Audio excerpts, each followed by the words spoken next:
Does the dark creep you out? You are not alone. Stay tuned.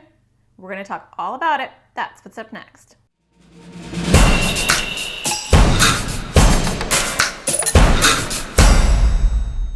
Hi, my name is Natasha Daniels, and I make videos for kids with anxiety and OCD.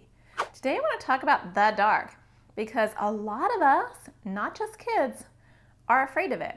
And it kind of makes sense because the dark is mysterious, we can't see what's coming at us, and so it leaves a lot to the imagination.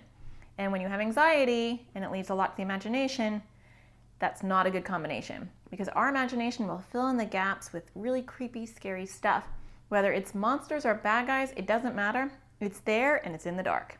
The thing about anxiety is that when you reward anxiety with avoidant behavior, when you say to anxiety, you're right, something's in the dark, so I'm going to avoid going in that dark room, or I'm going to run in and run out, or I'm going to just avoid seeing it, or I'm going to leave all the lights on.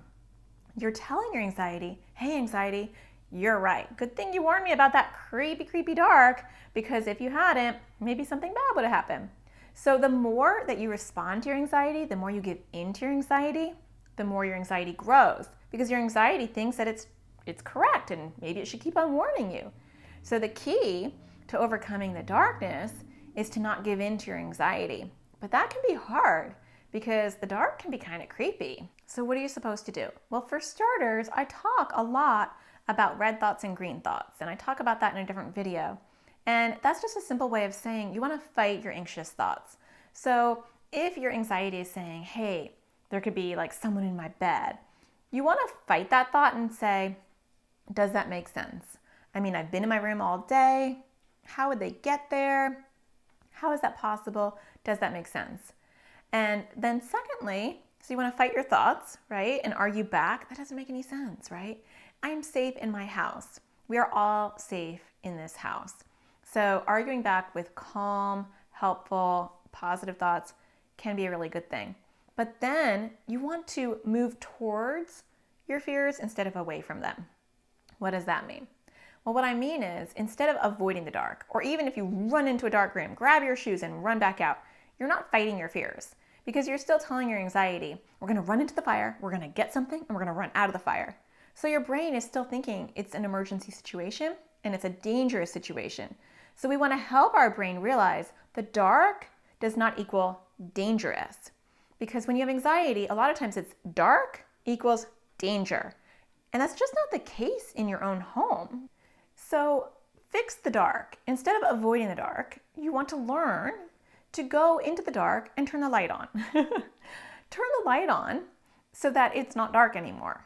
But don't avoid the dark.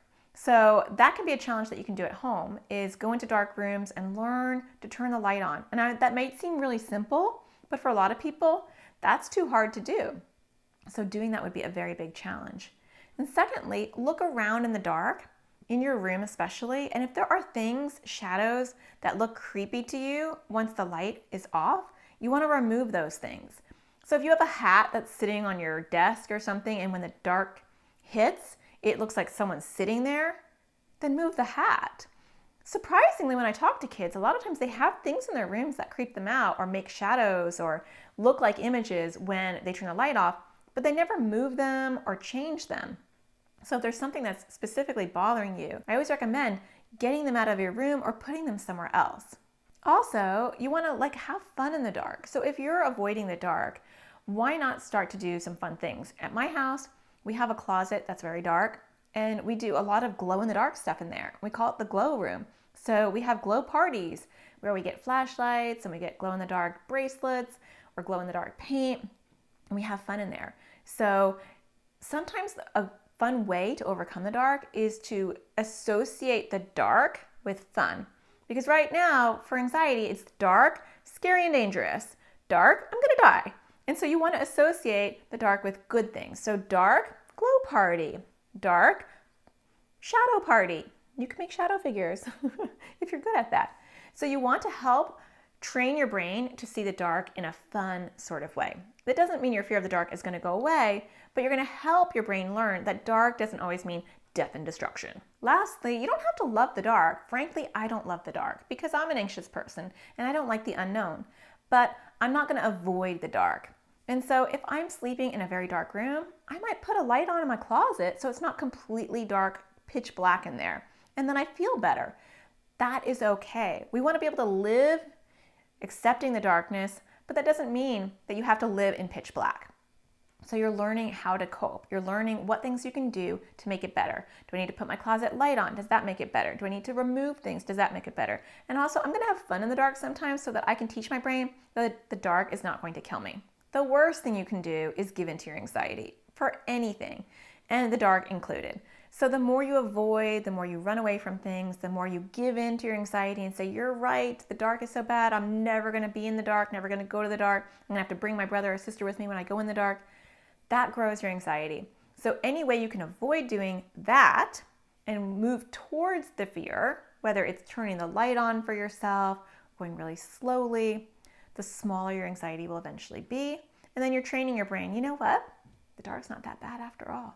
I hope you find the sparkle in everything you do, and I will talk to you again next Thursday.